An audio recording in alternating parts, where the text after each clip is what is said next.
Ugnayan sa Bicol. Mga balitang napapanahon, makatotohanan at makabuluhan para sa pag-unlad ng bayan.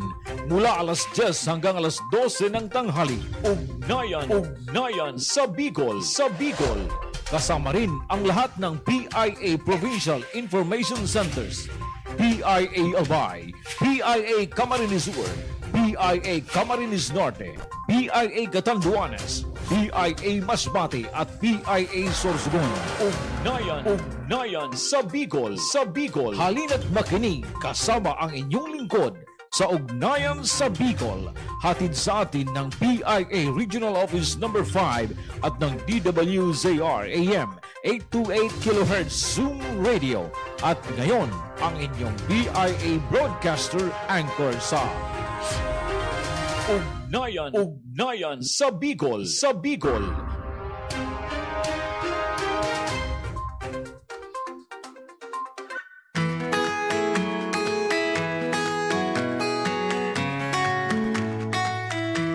Magandang umaga, bagong Pilipinas. Diyos marhay na aga, Bicol. Ito pa ang inyong programang Ugnayan Agency 5. Magandang umaga sa ating kasama dyan sa DWR 8. Kay Sir Joe Galicia, good morning. Kay Ma'am Roxanne.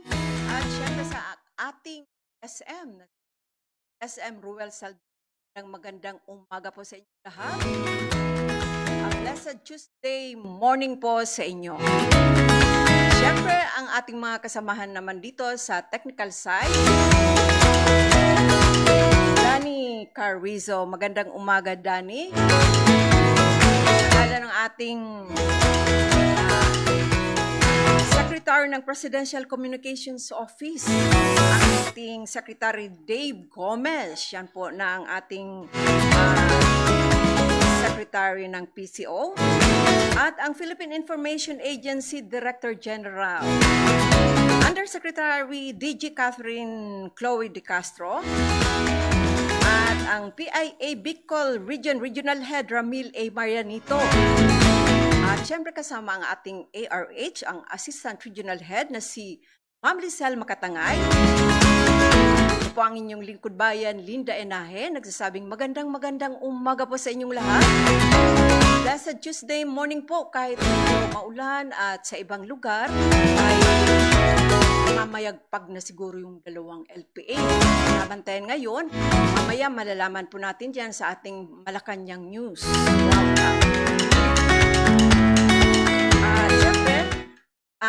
For today ay month of July is PCR month.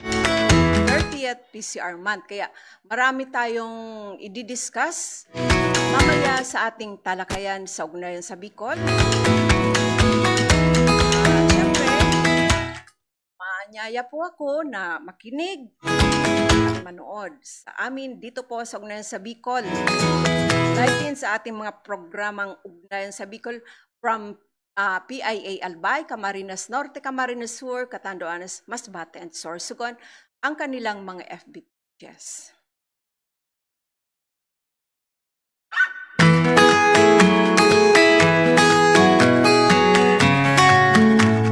Siyempre, dahil tayo ay napapakinggan sa 828 kHz Zoom Radio, napapakinggan din po tayo sa 105.5 MHz DPR Radio, Sorsogon City. Kumusta po kayo mga taga-Sorsoganon? Tutok na po ninyo ang inyong mga pihitan ng radyo at buksan ang inyong FB accounts. At ito po sa Ugnayan sa Bicol. Samahan niyo po kami hanggang alas 12 ng tanghali. Ang ating programa ay nahati sa tatlong bahagi. Ang unang, ang Ugnayan sa Bicol, balitaan, mga balitang lokal mula sa 6 na mga PIA Information Centers sa rehiyong Bicol, Albay, Camarines Sur, Catanduanes, Masbate, and Sorsogon.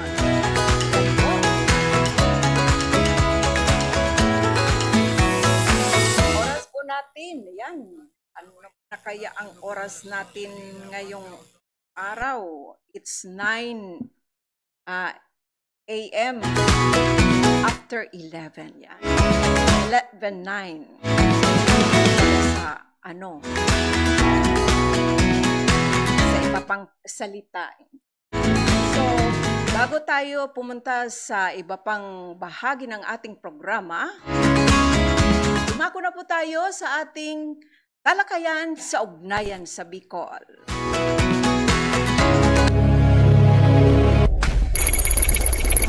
Upang lubos nating maintindihan ang mga ipinapatupad na mga programa ng ating pamahalaan, halina't pakinggan ang bahagi ng programang Ugnayan sa Bicol.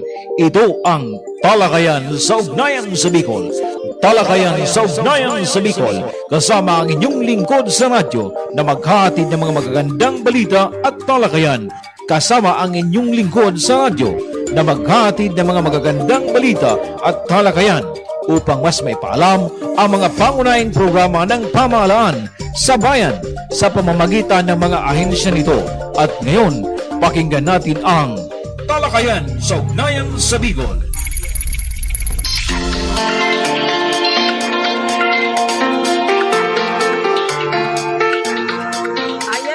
Narito na po tayo sa ating talakayan sa ugnayan sa Bicol at makakasama po natin ang ating guest for today, Police Captain Angelito Aguilan, ang Chief Non-Academic Section Police Regional Training 5. At kasama din ang ating Police Executive Master Sergeant na si PEMS Ryan Llanaresa. Test po ang Chief or PIO ng PRTC5. Magandang umaga po sa sa inyo pong dalawa, pero meron po silang kasamang napakagandang dilag. Hindi ko nasasabihin ang kanyang pangalan. Good morning, ma'am. At syempre, dito po sa ating talakayan sa ugnayan sa Bicol. Welcome po. Ito po ang yung Ligod Bayan, Linda Inay. Bati po muna kayo sa ating mga tagapakinig. Please go on. Unang-una po sa lahat, nagpapasalamat po ang opisina ng PRTC5 sa pangunguna ng aming Chief Training Center na walang iba kundi si Police Colonel Richard M. Aquitania. Maraming salamat po, Ma'am Erlinda Inahe, ma'am, for giving us the time na makabisita po sa inyong napakagandang tanggapan at napaka-warm na welcome dito sa inyong station.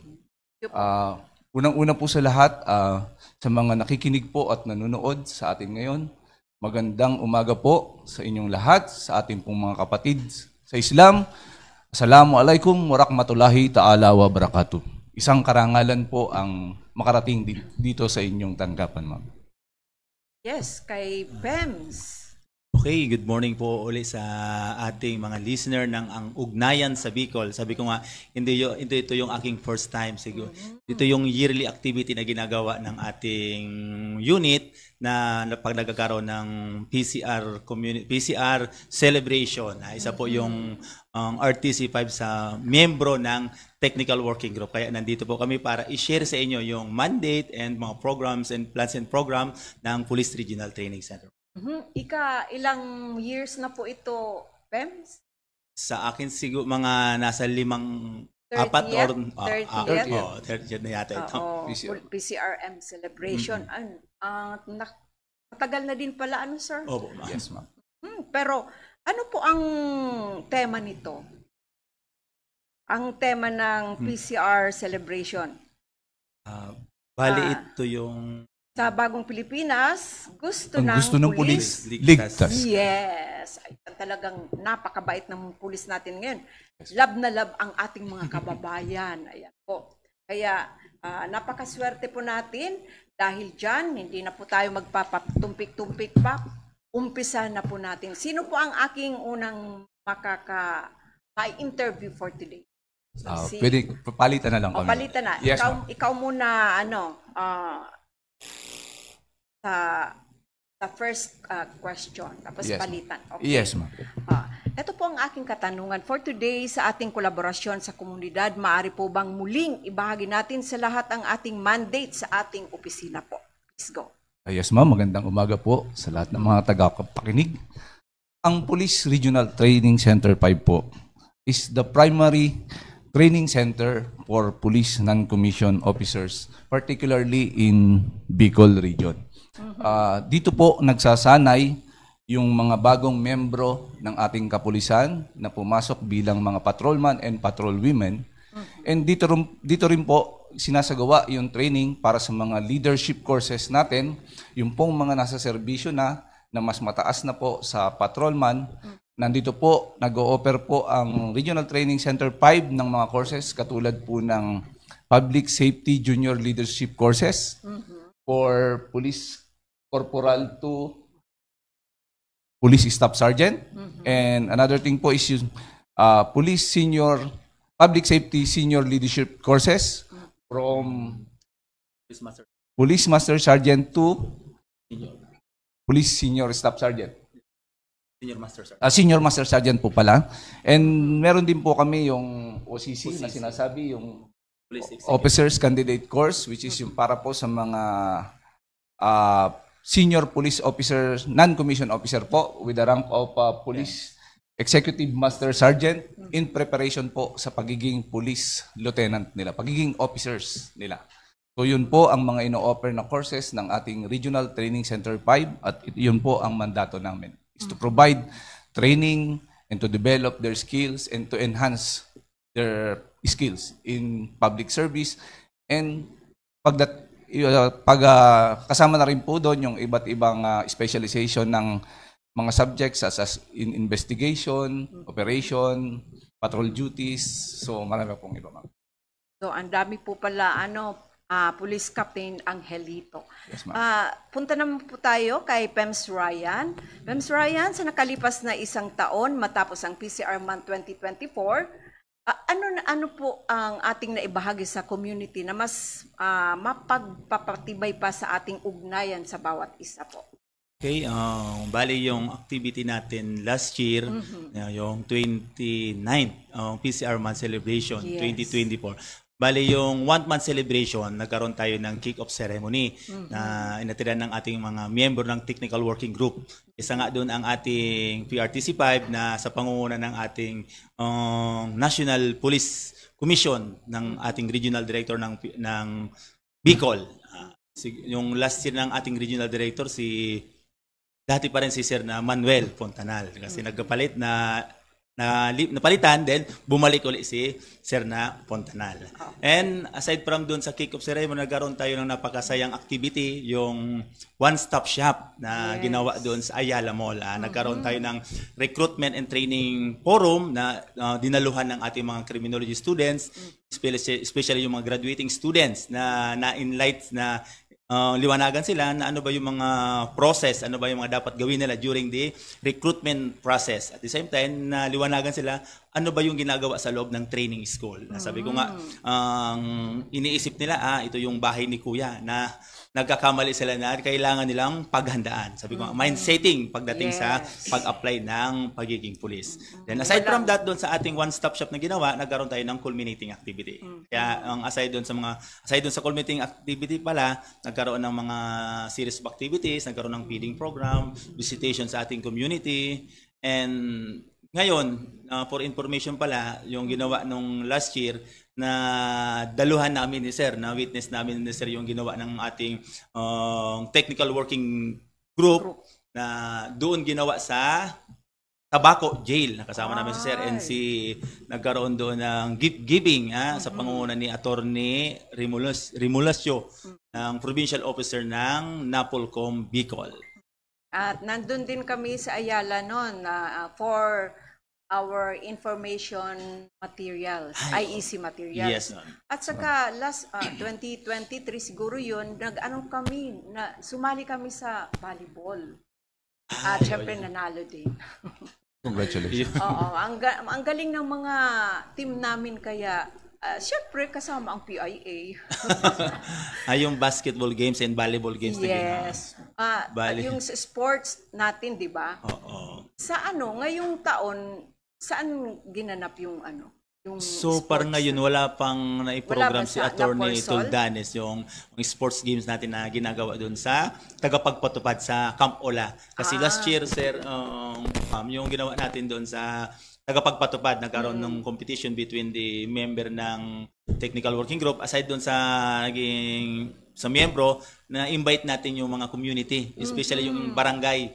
I think yung barangay, isa sa barangay sa Daraga, in-invite ni Atty. Toldanes para magkaroon ng friendly game. Yes. Ang gagaling din nila, di ba? Yes, ma'am. And bilang karagdagan, ma'am, dun sa community partnership na sinasagawa ng PRTC 5 or Regional Training Center 5, ma'am, sa mga courses na ino-offer po ng PNP, meron po kaming sinasabi ng programa na ECIP or Enhanced Community Immersion Program, na kung saan po ang mga estudyante ay nagkakaroon ng programa sa isang napili nilang komunidad para magbigay ng lectures na kung saan nag-iimbita rin po ng iba't ibang resource person para magbigay ng lecture sa isang barangay, para may mga kasama po nito yung mga libreng gupit, yung libreng training para sa mga barangay tanod, and kasama din po yung tungkol sa mga karapatan ng mga kababaihan. Yes. So ito po ay patuloy na ginagawa, lalong-lalo na po kung mayroong mga estudyante. At ito po ay parte ng training ng bawat estudyante. Katulad nga po nitong nakaraang training ng mga bagong patrolman natin, bagong membro ng kapulisyahan, isinagawa po yung ECIP namin sa Barangay San Ramon, na kung saan yung mga karatig barangay po ay nagpadala ng kanya-kanyang mga representatives or participants na naging successful naman po. At nagkaroon din po ng mga pagbibigay ng konting na pag-ambaganan ng mga recruit natin para doon sa komunidad, lalong-lalo na po doon sa mga nangangailangan.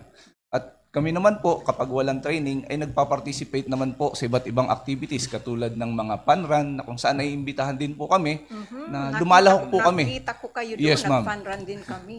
Talagang pinagpapawisan din po kami, ma'am. And at the same time po, katulad nga po, may mga ibang activities din po na nagtuturo po yung ibang mga membro namin, katulad may mga naimbitahan po na magturo ng self-defense dun sa isang paaralan, so nagpupunta naman po kami.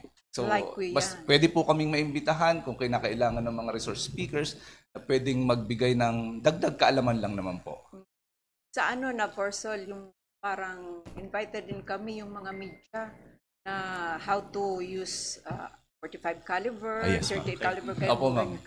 Gusto ko yung yung tawag doon mahaba na may nag-backfire Rifle. Oo.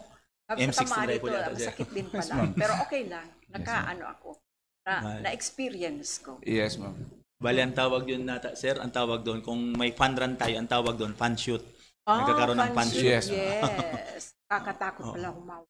Hindi naman. Practice lang talaga, ma'am. Practice Kailangan, hindi yung basta lang pumunta doon sa range na walang practice. Pang self-defense lang naman siguro. Yes, hindi yan ginagamit sa anong alam nyo na po. Opo. Pang self-defense Yes, lang. ma'am. At dapat po, kahit license. konti, marunong ka para malay mo kung may nangailangan ng tulong mo. Marunong ka din pala. Hindi, tulungan mo na. Yung, Yes, ma'am. Yes. At dapat po lisensyado ang ating mga barid. Yes.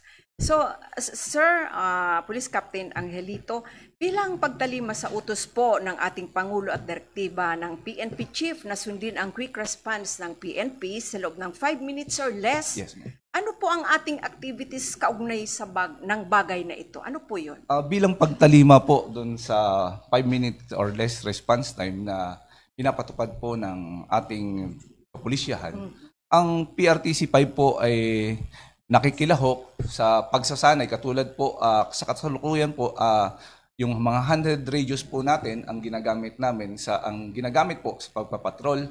Kaya po ang PRTC 5 sa pamumuno po ng aming Chief Training Center ay nag-participate sa nagkaroon po ng lecture sa aming tanggapan about sa paggamit ng radyo at yung mga paggamit ng 10 codes. So ito po ay tinuturuan ang bawat membro ng kapulisyahan kung paano gumamit ng handheld radio, kasi hindi po ito basta-basta ginagamit na lang. Meron pong mga terms kaming ginagamit na kung saan is nagkakaintindihan po yung bawat nag-uusap. At kasama din po sa bilang participation ng PRTC 5, ang aming pong membro, dahil meron pong programa ang PRO 5 ang Police Regional Office 5. Ito po yung Oplan Presensya. Opo. Under PRO 5 CMC number 25-2025 na kung saan po yung pong mga pulis sa regional office ay lumalabas sa kalye. At nakikita po sila sa bawat kanto. Police visibility. In other words po, police visibility, Yes. na kung saan yung membro po ng PRTC 5 na meron na nakasakay po sa mobile ng aming opisina, ginagamit po ito sa pagpapatrol 2 beses sa isang araw. So ito po is bilang ambag na rin namin ng training center sa pagpapatrolya at para ma-prevent po natin ang anumang krimen na pwedeng mangyari at nakahanda rin pong rumisponde anytime. Kaya nga po, nagsanay po kami sa radyo upang mas madali din po kaming makaresponde. Ganun, yun po yung mga naiaambag namin, lalong-lalo na po dun sa ating pong pulisya ni Chief PNP, yung 5-minute response, ma'am. So, meron po kayong hotline numbers Yes, ma'am. in case Opo. of emergency. Opo, meron din po. And katulad din po, meron din po kaming, meron po kaming communication na nakakonect naman po sa pinakang headquarters namin para meron pong direktang pakikipag-usap na po. Ang galing talaga. Yes, ma'am. Okay, para kay Pems Ryan naman, marami ka nang nasabi tungkol sa mga inihanda nating activities ngayong 30th PCRM. Pero meron ka pa pong ibang hindi nabanggit, mga ano-ano pa po yun, sir? Bilang Okay, kabahagi ng 30th PCRM celebration. Okay, aside doon sa nabanggit natin kanina, doon sa mga community engagement natin, this coming Friday, na sabi ko nga, magdadala yung ating mga miyembro ng TWG para ma-witness natin yung presence ng ating mga criminology students. Aside from criminology students, nandun yung mga barangay officials. Then, aside from that, magkakaroon ng distribution ng IE materials. IEC materials. Hindi lang yung PIA, hindi lang yung lahat ng miyembro ng TWG ay nandoon sa Yes. one-stop shop para mag-umpisa ng 10 o'clock.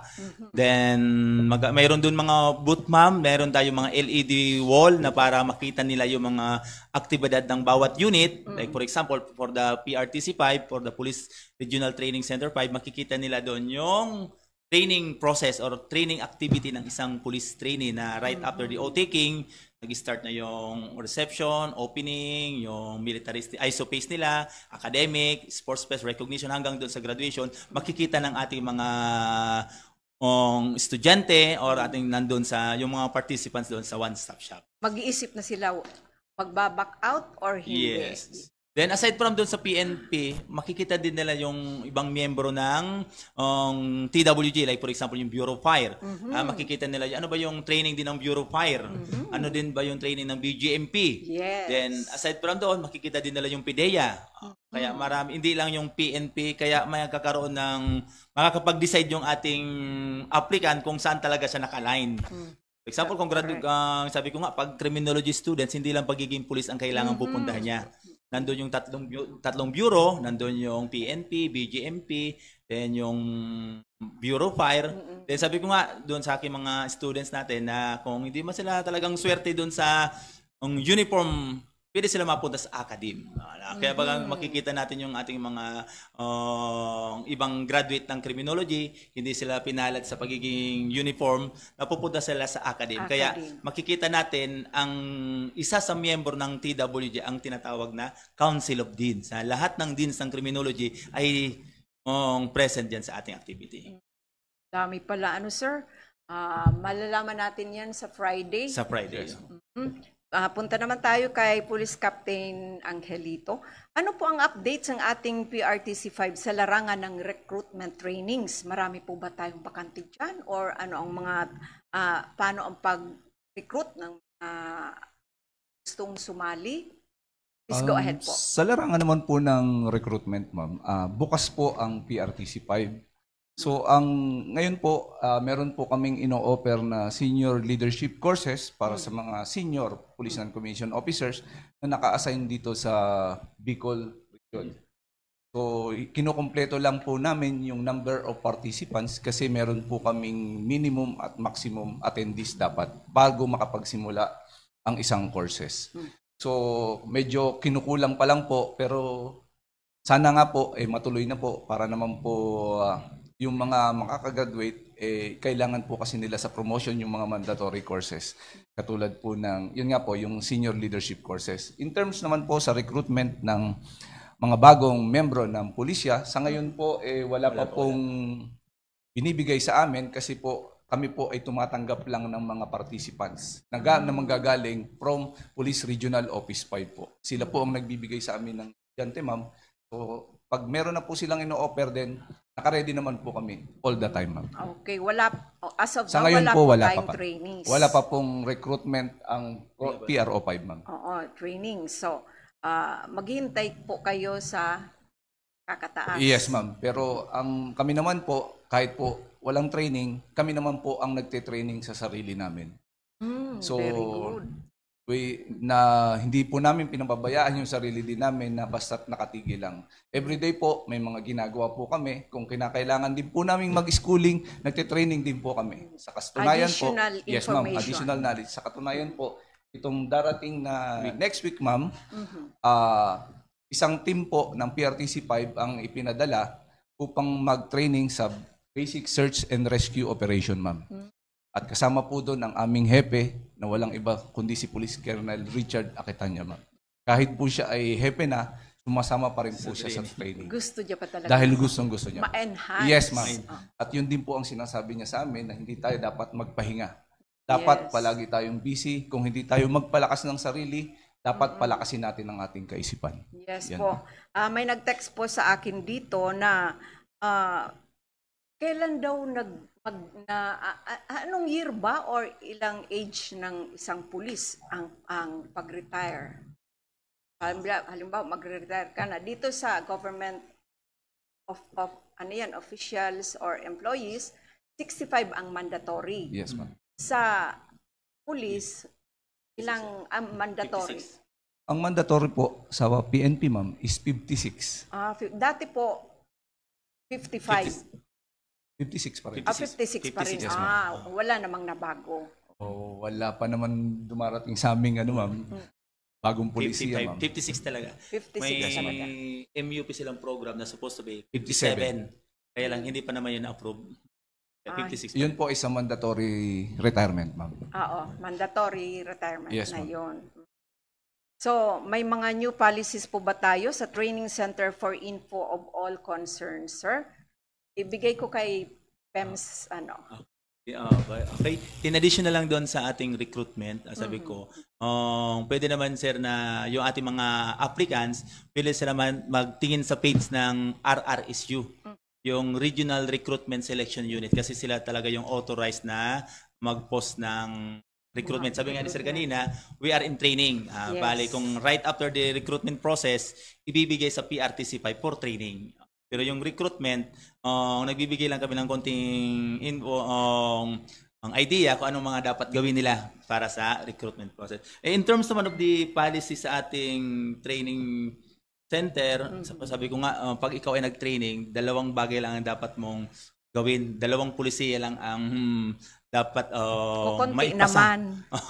Pero napakahirap. ito, 'di ba? Napakahirap. Unang-una dapat pumasa ka doon sa tinawag na academics. Okay.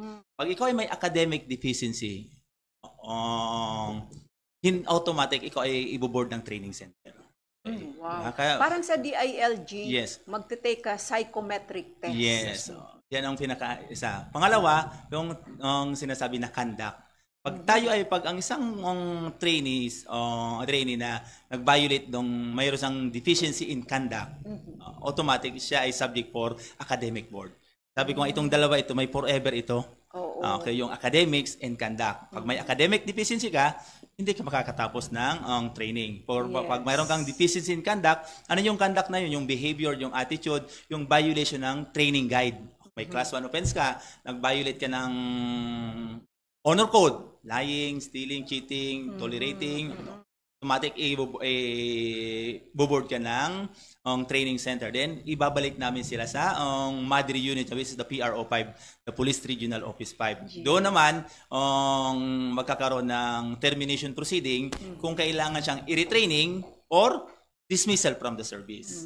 Pag ganyan, dapat dismissal na para kasi wala nang pag pinatawad mo, uulit-ulitin yun, di ba? Parang sir? mayroon nga kaming isang senior officer na gano'n kung i-retraining pa natin yon gumawa ng violation, may first offense, may second offense, bakit ibabalik pa natin? Ang daming nag-apply. Out of Yes. 3,000 applicants, 300 lang ang quota. Oo. Sayang ang islat na yun, di ba? Oo, at saka marami namang mga efficient na mga qualified doon sa yes. ating mga, sabi ko nga, sayang ng islat pag mayroong gayong, nakakalungkot nga sa amin ni Sir, si Sir pa naman ang chief ng non-academics talaga sa training, na pag may na-terminate, napakalungkot naman sa amin dahil sayang ang slot. Sabi ko nga, ibigay na lang dapat dun sa isang applicant na talagang decision mag-training. Yes, na dapat sa kanya talaga. Sa kanya talaga. So, kay police captain para maganda ito sumagot si police captain, pero parehas kayo magandang sumagot, sir, ha? With the new of PRO 5, ano po ang directive sa atin ng new RD? Ano po ang direktiba? Ang direktiba po ng ating bagong regional director na si Police Brigadier General Pabagay Jr., ma'am, Yes, opo. is to adopt the core values set by the new by the RCPNP. Yung pong tatlong core values, 3 pillars na sinasabi is number 1, swift and responsive public service, na kung saan dito po nakapaloob yung 5-minute response Yes. ng ating mga kapulisyahan sa anumang krimen na nagaganap. At sa anumang tawag po, ito po yung kailangan nandun kaagad yung presensya at agad nakikita yung membro ng kapulisyahan. Pangalawa po is unity and moral within the ranks. Na kung saan ipinakikita po dito na it will promote professionalism, transparency, and genuine concern for the welfare of every member of the PNP. Kasama po dito yung from patrolman up to the highest rank in the organization, ma'am. And pangatlo po is yung accountability through modernization, stressing that the use of technology or data-driven operation and system improvements to enhance efficiency and integrity. So kailangan din po naming mag-adapt sa mga bagong teknolohiya. Kasi po ang ating mga kalaban o yung pong mga hindi nakakaisip ng maganda sa ating kapwa, gumagamit na po ng mga kabagong teknolohiya. Yes, So ang meron din, PNP marami po na. dapat mas ahead pa dapat sa kanila. Yes, advance tayo. Yes, ma'am. Para hindi po tayo mapag-iwanan. So ganun po yun po ang mga bagong direktiba ng ating bagong regional director is to adopt the 4 pillars of the PNP, ma'am. At tuloy-tuloy pa rin po yung mga magagandang serbisyo dito sa Region 5 na sinimulan po nung ating former regional director na si Brigadier General. Tuloy-tuloy pa rin po yun. Tuloy-tuloy pero dadagdagan Yes, pa. ma'am. Yes, ma'am. Okay, wala na po akong ibang katanungan sa inyong dalawa po. Sirs, kung meron po kayong announcement or may nakalimutan kayong ipaabot sa ating tagapakinig, please go ahead po. Yes, ma'am. Siya muna, sir. Okay po. Kami po sa Police Regional Training Center 5, na membro ng PNP, kami po ay police din. So, nakahanda rin po kaming magserbisyo sa ating mamamayan, sa aming makakaya po. And sa mga kasamahan ko naman po sa serbisyo, hinihikayat ko po sila na mag-undergo ng mandatory courses sapagkat ito po ay malaking bagay para sa kanila, hindi lang po para sa dagdag kaalaman, bagkus ito po ay madidevelop po yung kanilang skills at kung saan ito po ay magagamit nila sa kanilang promotion. At kapag na-promote po ang isang pulis, hindi lamang po yung pulis ang nakikinabang, kundi ang kanyang pamilya. Opo. Mahalaga po ito sa mga pamilya natin kung saan is magkakaroon po ng konting pangdagdag. Correct. So hinihikayat ko po yung mga kapatid ko sa serbisyo na mag-schooling po tayo. Huwag po tayong matakot mag-schooling. Hindi po kami kaaway at makakaasa naman po kayo na yung kapag nag-undergo po kayo ng schooling sa kahit saan mang training center 5, makakaasa po kayo na madadagdagan po ang inyong kaalaman, makakapag-share po kami ng experiences sa inyo, yung mga naranasan namin, yung mga successful at yung failure is pwede naming ikwento sa inyo upang kapag dumating sa inyo yung ganong pangyayari, hindi na po maulit. At yung maganda ay mapulot po. So, Yes. welcome po sila. Ang galing-galing.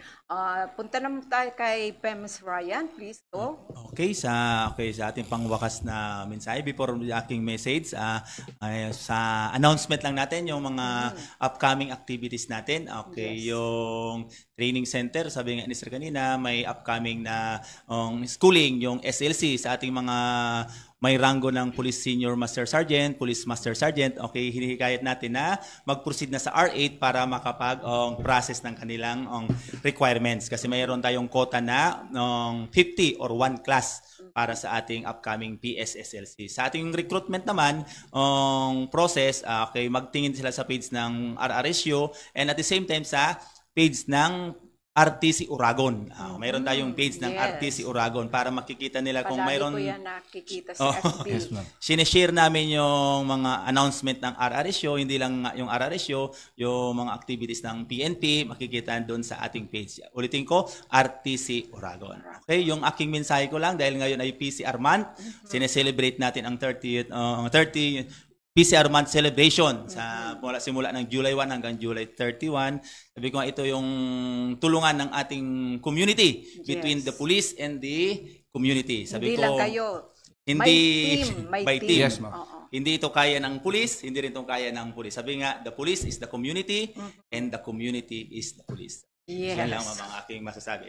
Maraming salamat po sa ating mga listeners. And sabi nga po sa mantra, ang gusto ng pulis, ligtas ka. Wow, talagang ligtas talaga kami ha. Promise yan. Promise.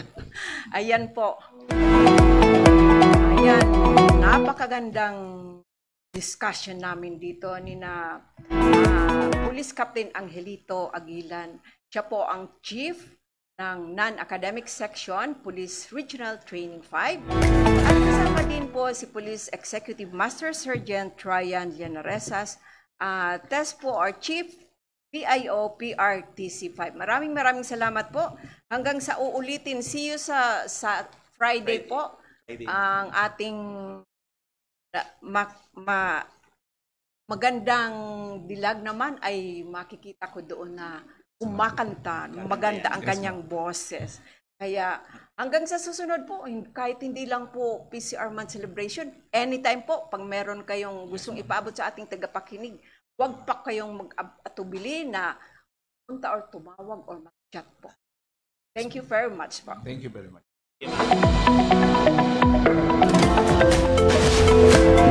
Okay, yan ang ating mga guest today para sa ating 30th PCR Month Celebration. Babalik po ang programa Ugnayan sa Bicol, makalipas lang po ang ilang paalala.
Nagbabalik po ang programang Ugnayan sa Bicol ng Philippine Information Agency Region 5. Ito pa rin po ang inyong lingkod bayan Linda Enaje, sa technical side Danilo Carrizo, sa DWCR 828 kHz Radio, Sergio Galicia, Ma'am Roxanne at SM Ruel Saldico. Sa ating mga taga-pakinig dito sa Ugnayan sa Bicol, magandang umaga po.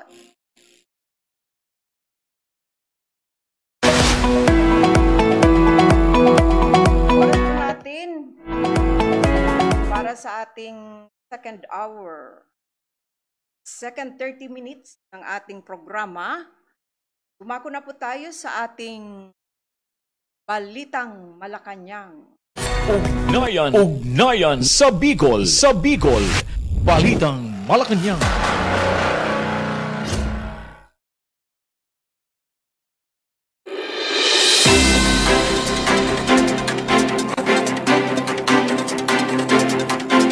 Para naman sa mga headlines ng ating mga balita for today. July 22, 2025, araw ng Martes. Ulit ko nga palang aking anak nagsaselebrate ngayon ng July 22, 2025 ng kanyang birthday. Happy birthday, Jo! All the best. Ito na ang headlines. 2 LPA binabantayan ng Pag-asa. Executive Secretary Lucas Bersamin sinuspende ang lahat ng SONA-related preparations upang makapag-focus sa flood response at relief operations ng gobyerno.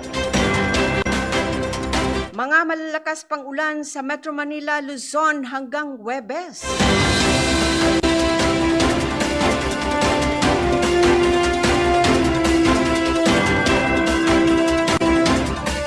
Samantala, walang banta sa SONA ni Pangulong Marcos ayon sa PNP.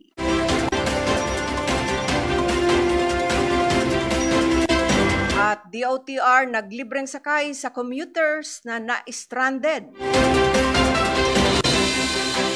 Para naman sa mga detalye ng ating mga balita, narito na ang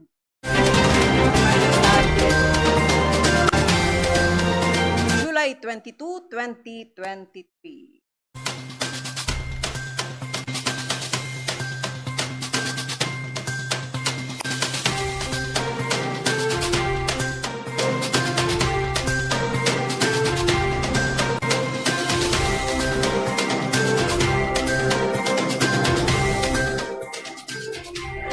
As of 8 a.m. ngayong araw, July 22, binabantayan ng DOST Pag-asa ang 2 low pressure area na kapwa na sa loob ng Philippine Area of Responsibility or PAR.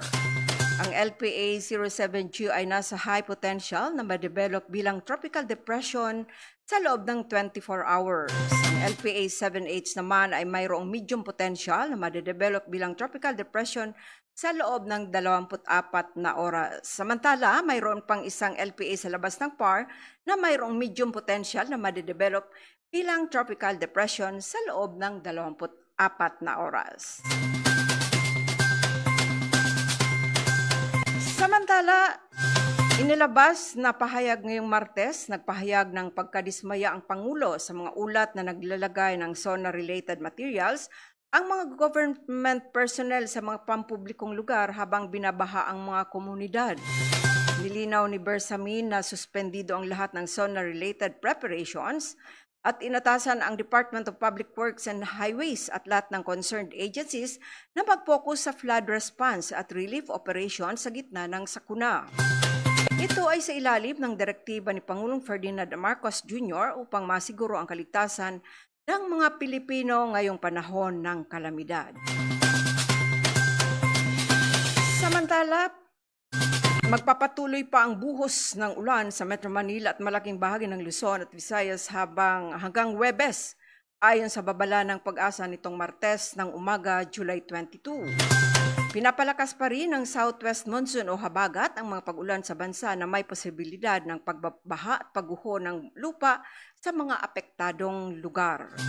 Ngayong Martes, inaasahang makakatanggap ng 100 to 200 millimeters ng ulan ang Metro Manila, Zambales, Bataan, Pampanga, Bulacan, Cavite, Batangas, Rizal at Occidental Mindoro.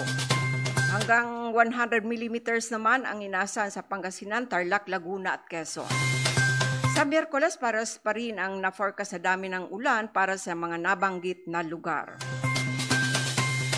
Babala ng Pag-asa, mas mataas ang tsansang lumampas pa sa forecast ang ulan sa mga bulubunduking bahagi. Mas malala rin ang epekto ng mga lugar na sunod-sunod ng inuulan nitong mga nakaraang araw. Sa iba pang mga balita, walang namomonitor ang Philippine National Police na banta sa ika-4 na State of the Nation Address ni Pangulong Ferdinand Marcos Jr.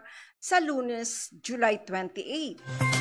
Sa kanyang press briefing sa Camp Crame, sinabi ni PNP Chief General Nicolas Torre III na nakahanda na ang pwersa ng PNP para matiyak ang seguridad ng mga dadalo sa SONA, gayon din ang mga cause-oriented groups na magsasagawa ng kanilang mga protesta sa paligid ng Kongreso.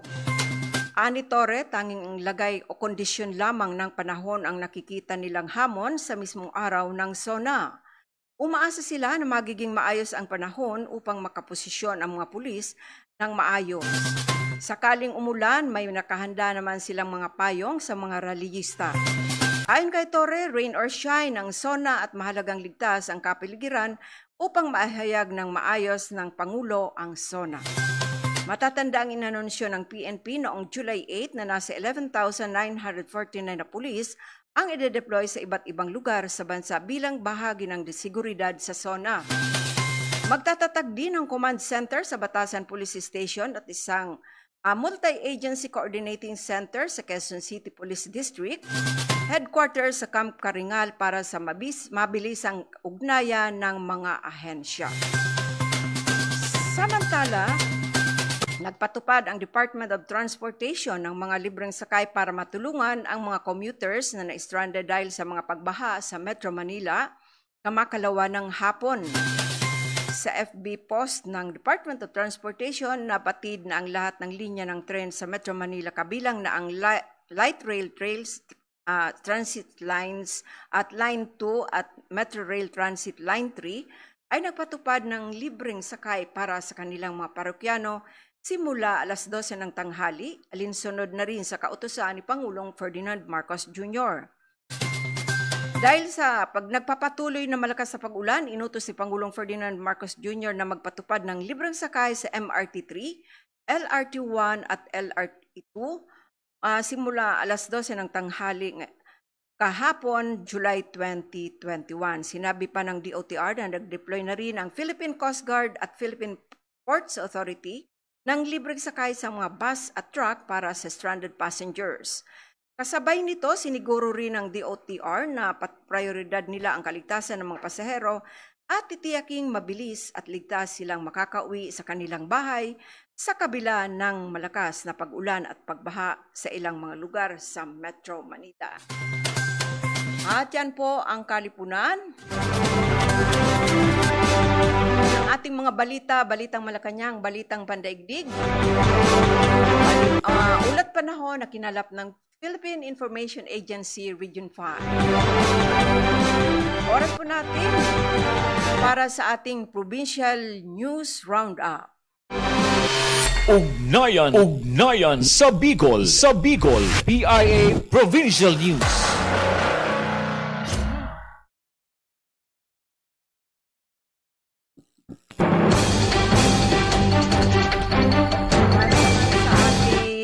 Provincial News Roundup.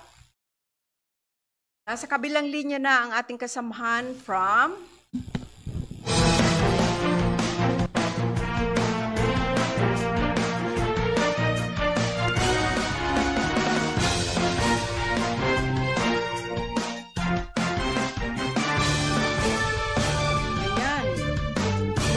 PIA Camarines Norte. Magandang umaga kasamang Ray June. Please go ahead.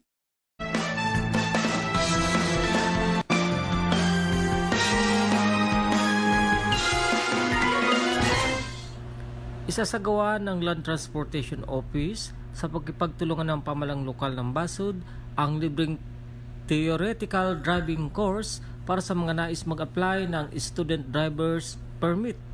Ang inisyatibong ito ay pinapangunahan ng PESO Office ng LGU Basud na may layuning mailapit ang mahalagang serbisyo sa mga kababayan. Batay sa PESO Basud, ito ay para sa mga Basudenyo na may edad na 16 taong gulang pataas. Tatalakayin rin ang mga batayang alituntunin sa trapiko, kaligtasan sa kalsada, at responsibilidad ng isang disiplinadong driver. Ang mga interesado kailangang magpasalamang ng letter of intent o magpatala sa PESO Office. Kapag nakompleto na ang minimum na bilang ng kalahok, makikipag-ugnayan ang PESO sa LTO DAET para sa pinal na schedule. Isasagawa ang sesyon na panguna ng mga personnel ng LTO naggaganapin sa PESO Office, Old Municipal Building sa bayan ng Basud. Mula dito sa PIA Camarines Norte, Region Villamonte, nag-ulat.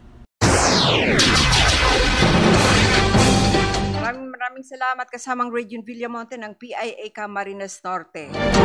From Cam Norte, punta na naman tayo sa Islang Lalawigan ng Catanduanes at makakasama natin si kasamang Agnes Bratamante. Magandang umaga, Nes.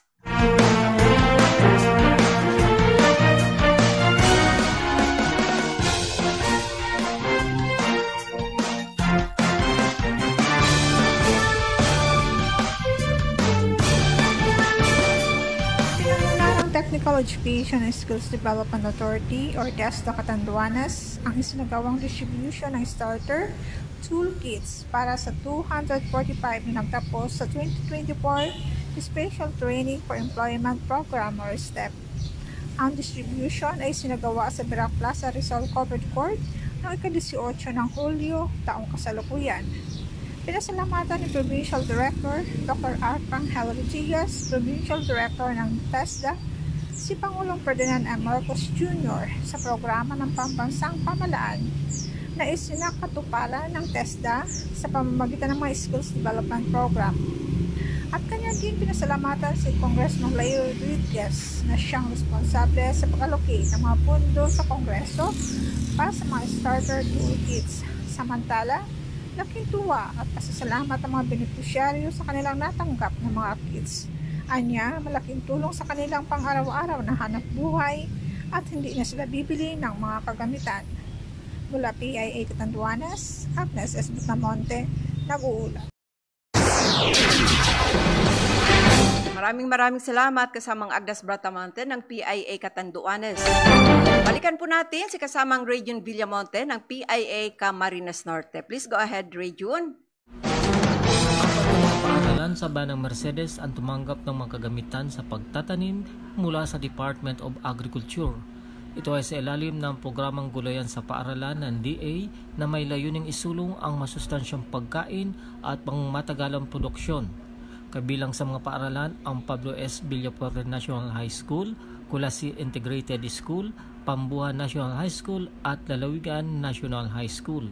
Batay sa PIO ng LGU Mercedes, sila ay nakatanggap ng garden tools, seedling tray 100 holes, water hose at iba pang mga kagamitan, kasama rin ang mga buto ng gulay na pantanim katulad ng okra, ampalaya, talong, sitaw, kamatis at iba pa. Ang mga mag-aaral naman ang magtatanim at ito ay imomonitor ng Municipal Agriculture Office ng lokal na pamalaan dito. Mula dito sa PIA Camarines Norte, Region Villamonte, nag-uulat. Maraming salamat kasamang Region Villamonte ng PIA Camarines Norte. From Camarines Norte, punta naman tayo sa probinsya ng Albay at makakasama natin si kasamang Raisa Lucido. Please go ahead, Raisa. Magandang umaga po sa lahat ng mga nakikinig ngayon sa ating programa. Mahigit 500 na mag-aaral sa Albay ang matagumpay na nagtapos sa Alternative Learning System o ALS program ng Department of Education. Ayon sa Albay PIO, kinilala ang 558 graduates sa moving up ceremony kung saan 48 dito ang mula sa elementarya at 510 naman ang mula sa junior high school. Ang programa ay pinangunahan ng Department of Education Region 5 at Schools Division Office ng Albay na may temang henerasyon ng pagkakaisa, kaagapay ng bagong Pilipinas. Layunin ng ALS program na mabigyan ng pagkakataon ng mga out-of-school youth at adult learners na makabalik sa pag-aaral sa pamamagitan ng non-formal education. Samantala dumalo sa aktibidad si Governor Noel Rosal bilang panauhing pandangal at tiniyak nito ang suporta para sa sektor ng edukasyon sa lalawigan. At para sa iba pang detalye ng mga balita, libreng library card ang alok ng Albay Provincial Library and Information Center o APLIC para sa publiko. Sa pamamagitan ng card, maaaring maghiram ng aklat sa loob ng 3 hanggang 7 araw depende sa material. Pwedeng mag-apply online o kumuha ng form sa mismong aklatan. Kailangan lamang na magdala ng 2 1x1 ID photo at kumpletong form. Ayon sa Albay PIO, maaari nang makuha ang card sa mismong araw ng aplikasyon basta't kumpleto ang requirements. Bukas ito sa lahat ng mga gustong makinabang sa serbisyo ng aklatan. Samantala matatagpuan ang silid aklatan sa 2nd floor ng Albay Capitol Annex sa Old Albay, Legazpi City. Bukas ito simula Lunes hanggang Biyernes, alas 8 hanggang alas 5 ng hapon. Mula sa PIA Albay, Raisa Lucido, nag-uula. Maraming salamat kasamang Raisa Lucido ng PIA Albay. From Albay, punta po ulit tayo sa probinsya ng Catanduanes. Please go ahead, kasamang Agnes. Pinangunahan ng Professional Regulation Commission ng PRC Region 5 ang isinagawang mobile services sa Plaza Rizal kahapon, Hulyo 21 hanggang 23 taong kasalukuyan. Inaasahan na madaming mag-aabil ng Katanduanon sa nasabing mobile services ang mabibipinisyohan. Ayon sa PRC Bicol, nakatakda silang magbukas pa ng karagdagang slots kaya't mag-abang lamang sa kanilang website. Ang nasabing PRC Mobile Services ay naisakatuparan sa pakikipagtulungan ng opisina ni Congressman Leo Rodriguez at LGU Birac. Layunin nitong ilapit ang serbisyo ng PRC sa mga Katandunganon na malaking tulong para hindi gumastos pa ang mga ito sa pagtawid sa mainland Bicol. Ang kanilang serbisyo ay ang renewal of professional identification card, processing of application for various board examination, initial registration of board passer with proof of attendance, and request for authentication of PRC-issued documents. Sa kabilang balita, pinangunahan ng First Catanduanes Electric Cooperative Incorporated or PISELCO ang pagpatawag ng press conference kahapon Hulyo 21 upang ipaliwanag sa publiko ang implementasyon ng Emergency Power Supply Agreement or EPSA sa pagitan ng PISELCO at SunWest Water and Electric Cooperative or SUECO. Ayon sa PISELCO, lumagpas na ang konsumo ng kuryente sa nakakontratang supply mula sa kasalukuyang power provider dahilan upang ipatupad ang EPSA bilang pansamantalang solusyon. Layunin nitong matugunan agad ang kakulangan ng supply ng kuryente, maiwasan ang load shedding, at mapanatili ang tuloy-tuloy na serbisyo habang inintay ang resulta ng Competitive Selection Process or CSP para sa long-term power supply. Posibleng tumaas na hanggang 4 kada kilowatt-hour ang singil sa kuryente.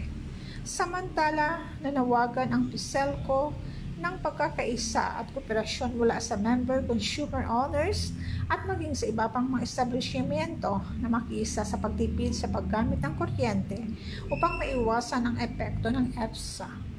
Mula PIA Catanduanes, Agnes S. Botamonte, nag-uula. Maraming salamat kasamang Agnes Bratamonte ng PIA Catanduanes.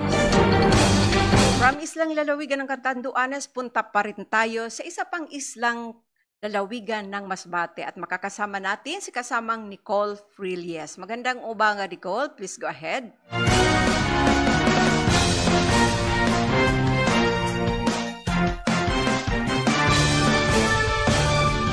Sa iba pang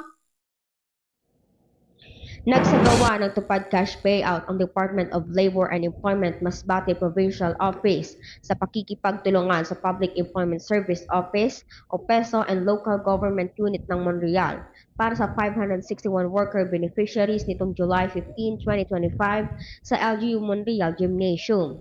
Ang cash payout ay bahagi ng patuloy na implementasyon ng DepEd for the Restoration and Improvement of Sites, Monuments, and Outdoor sa Bicol o Turismo sa Bicol program na nagbibigay ng short-term employment sa mga individual na nasa laylayan bilang suporta sa local economic recovery and development. Ang mga benepisyaryo ay nagsagawa ng iba't ibang community-based activities tulad ng paglilinis at pagpapaganda ng mga tourism areas sa Masbate.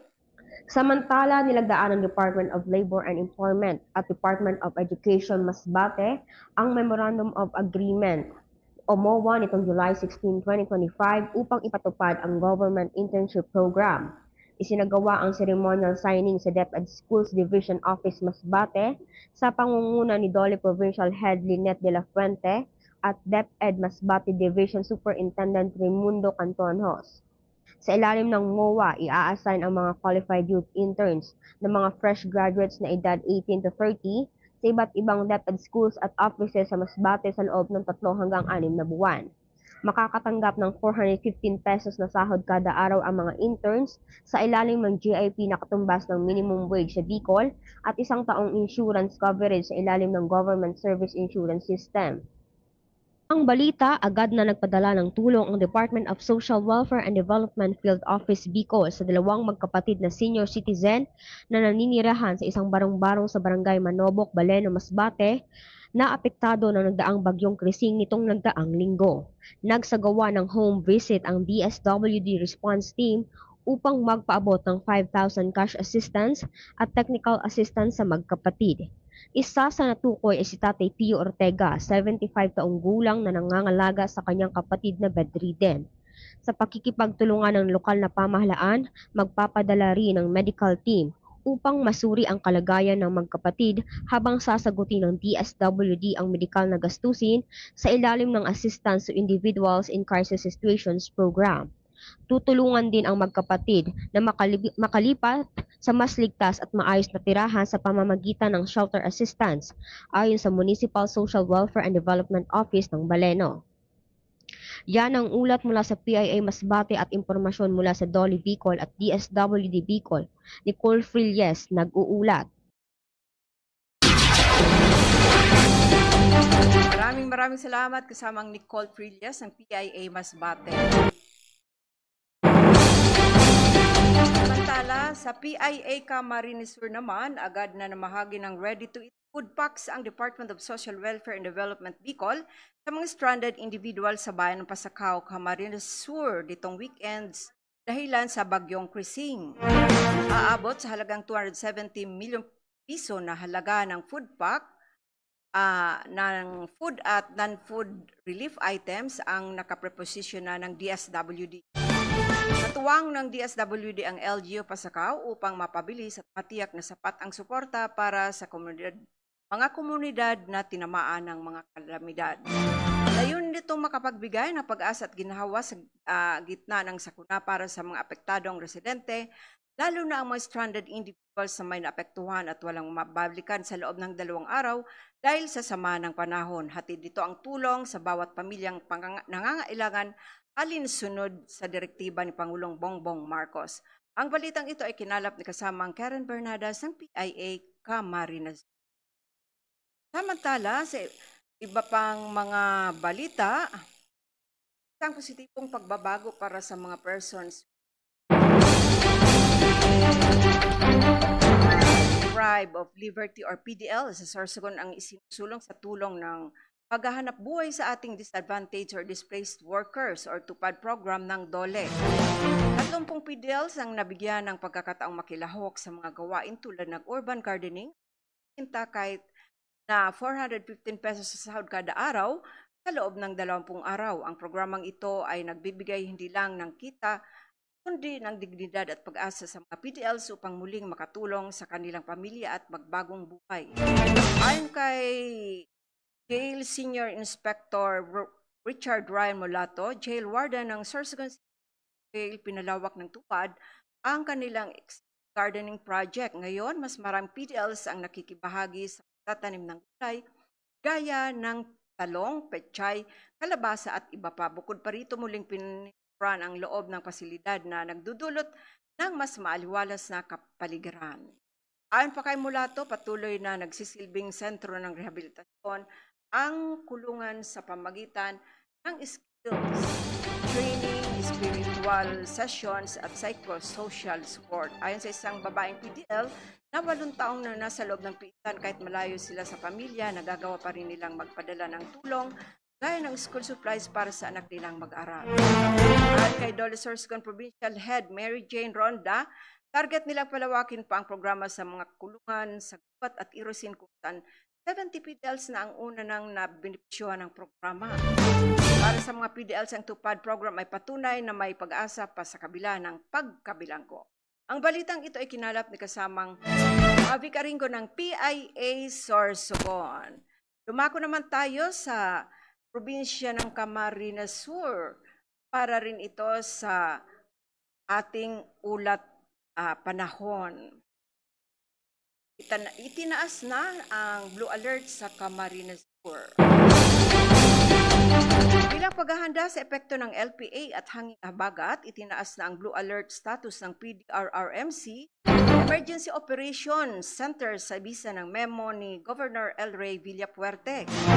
Simula alas 5 ng hapon, July 21, 2025, patuloy na ang pagbabantay at ang pagkilos ng ahensya laban sa anumang panganib at sakuna dulot ng panahon.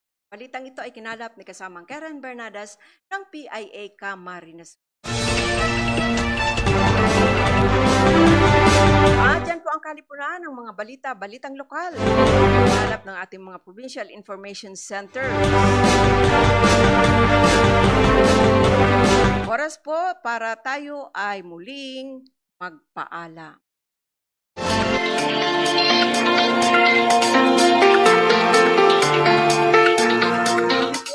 Paalam pansamantala dahil na ang isang minuto makalipas ang alas 12 na ng tanghali, overtime na tayo. Maraming salamat sa DWCR 828 kHz Radio, kay Sir Joe Galicia, Ma'am Roxanne, Sir Joel Saldico, at syempre sa 105.5 MHz DWDR Radio Sorsogon City. Thank you very much. Tuloy na pagsasaere ng programa una sa Bicol ng Philippine Information Agency Region 5, 11 to 12 noon. Maraming salamat. Okay, mga tagapakinig dito sa ugnayan sa Bicol. Laging guest kanina, Police Captain Angelito Aguilan, Chief ng Non-Academic Section, Police Regional Training 5, Police Executive Master Sergeant PEMS Ryan Generesas, TESPO Chief PIO PRTC 5, at sa ating mga tagapakinig dito po sa ugnayan sa Bicol, thank you very much. Ito ang inyong likod bayan Linda Enaje, sa technical side Danny Carrizo. Thank you very much Sir Joe Galicia, at regular anchor na lingkod bayan Marlon Atur, sa Regional Head Ramil A. Marianito, sa patuloy na pag-aagapay dito po sa PIA Regional Office Number 5. Ito po ang lingkod bayan Linda Enaje, sasabing happy lunchtime, God bless us all, and hasta la vista, baby. Ugnayan sa Bicol. Inyong napakinggan ang isa na namang edisyon ng Ugnayan sa Bicol. Hatid sa atin ng Philippine Information Agency Regional Office Number 5. Hanggang sa muli, maraming salamat.